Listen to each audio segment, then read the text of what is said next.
Yo tout le monde, ici Potato Easy. Dans cette nouvelle vidéo, on va parler des consoles et des PC gamers. Que tu sois quelqu'un qui hésite entre les deux ou encore un joueur console souhaitant peut-être passer sur PC, ou le contraire, je vais t'aider à faire ton choix en te présentant les avantages et inconvénients de ces deux plateformes.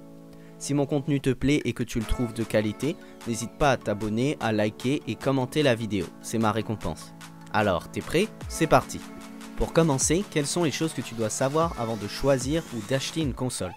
Premièrement, de mon point de vue, les consoles sont plus adaptées aux joueurs casual, c'est-à-dire aux joueurs qui jouent pas très souvent aux jeux vidéo, c'est-à-dire 2 voire 3 fois par semaine.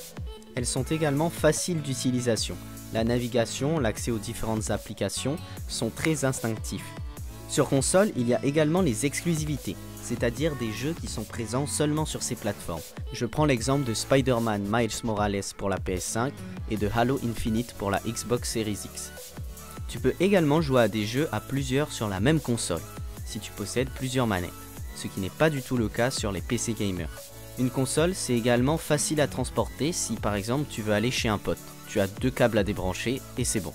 Qui dit jouer sur console dit forcément que tu devras jouer avec une manette. Si justement la manette est la chose avec laquelle tu souhaites jouer, alors une console pourrait être un bon choix. En plus de cela, la manette est plus adaptée pour certains jeux, comme les jeux de course ou encore les jeux de tir, car tu bénéficies d'une aide en plus qui s'appelle l'Aim Assist par exemple. Cependant attention, sur console tu ne peux jouer qu'avec une manette, à part pour quelques exceptions où tu peux brancher ton clavier et ta souris et jouer avec, comme par exemple Minecraft ou encore Call of Duty. Si je suis allé un peu vite pour toi dans mes explications, voici un résumé de tout ce qu'il faut savoir sur les consoles. Passons maintenant aux éléments à prendre en compte si tu souhaites choisir un PC. Le plus gros avantage d'un PC pour moi, c'est qu'il ne sert pas que pour les jeux, mais qu'il sert aussi à utiliser des programmes, par exemple Photoshop ou encore des programmes de montage vidéo, de naviguer sur le web. Cela fait du PC un outil tout en un. Tu peux également obtenir une meilleure performance sur PC que sur console, dépendamment de ta configuration.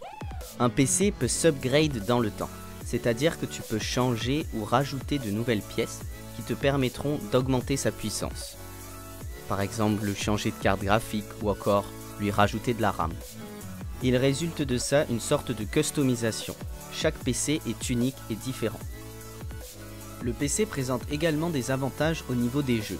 En effet, il y a beaucoup plus de jeux qui sont supportés sur PC, ce qui résulte d'une diversité importante. Il y a également souvent des réductions sur les jeux.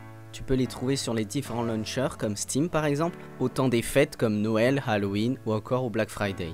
Cela te permet d'acheter des jeux à prix très réduit, qui sont quelquefois même à moins 90%. Concernant les inconvénients d'un PC gamer, le plus gros serait sans doute le prix. En effet, pour avoir un PC de minimum bonne qualité et de bonne performance qui dépasse celle d'une console, le prix à mettre dedans est plutôt important.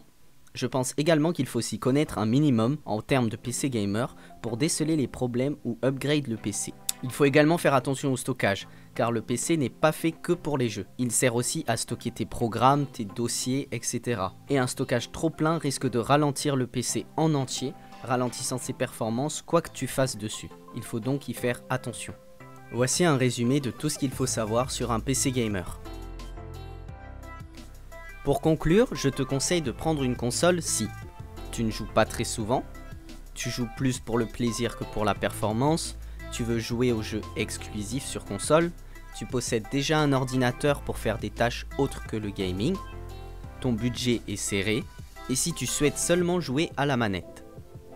Au contraire, je te conseillerais de prendre un PC gamer si tu as un budget plus important, à partir de 1000 €, tu donnes de l'intérêt aux performances comme la qualité d'image ou encore le nombre d'images par seconde, tu souhaites t'améliorer aux jeux vidéo de manière compétitive, tu veux pouvoir jouer à beaucoup de jeux différents à petit prix et que tu as besoin d'un ordinateur également pour utiliser des logiciels gourmands comme des logiciels de montage vidéo ou encore de graphisme. J'espère que cette vidéo facilitera ton choix entre une console et un PC. On arrive à la fin de cette vidéo. Si elle t'a plu, comme d'habitude, n'hésite pas à la liker et à t'abonner pour ne pas rater mes prochaines vidéos. D'ici là, porte-toi bien, on se voit dans la prochaine vidéo. Ciao!